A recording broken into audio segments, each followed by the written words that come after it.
Hey guys, welcome back to the Low Vic Garage channel. Today we'll be working on the Jmod process on my 4R75E.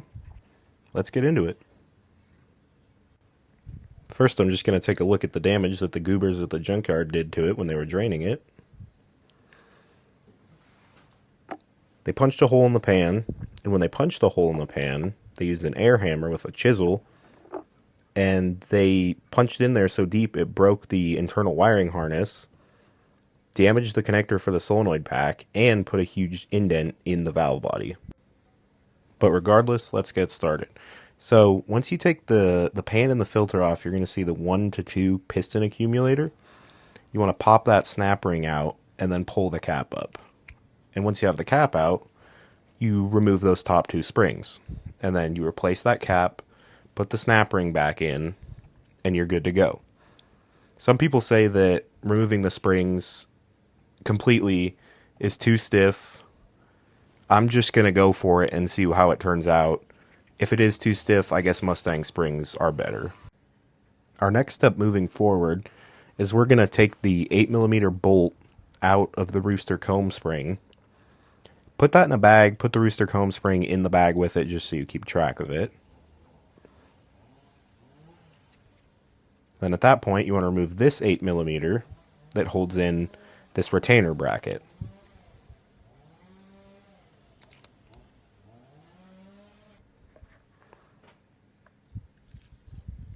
From there you have one 10mm right there on the solenoid pack.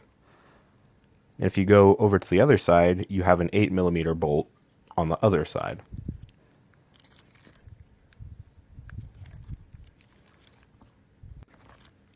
Now at this point, you'll want to just grab both sides of the solenoid and jiggle and pull up on it till it pulls out.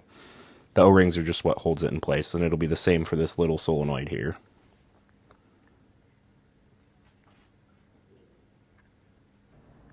And now we're on to the actual valve body removal process.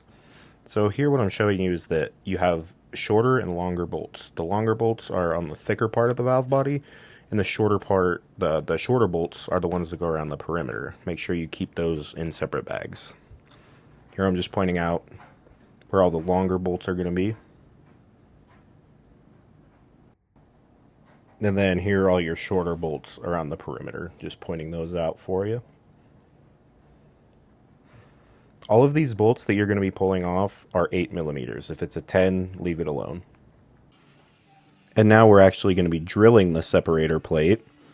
I thought I had 5 forward holes that I was supposed to drill and 1 reverse. But the guide I watched was on an 05 and mine was a 07, so I only had 4 to drill. Per my research, here I am just drilling out the forward holes with a 7/64 drill bit. Got that first one done. Going to do that 5th one that I thought I had to do, and that's when I realized I don't, because I guess it was already enlarged for 07. But here you'll just see me drill the rest of them out. I didn't get footage of drilling out the reverse, but that one's supposed to be a 3/32. I'll have more videos to come when I work on it more. Thanks for watching, guys. I appreciate it.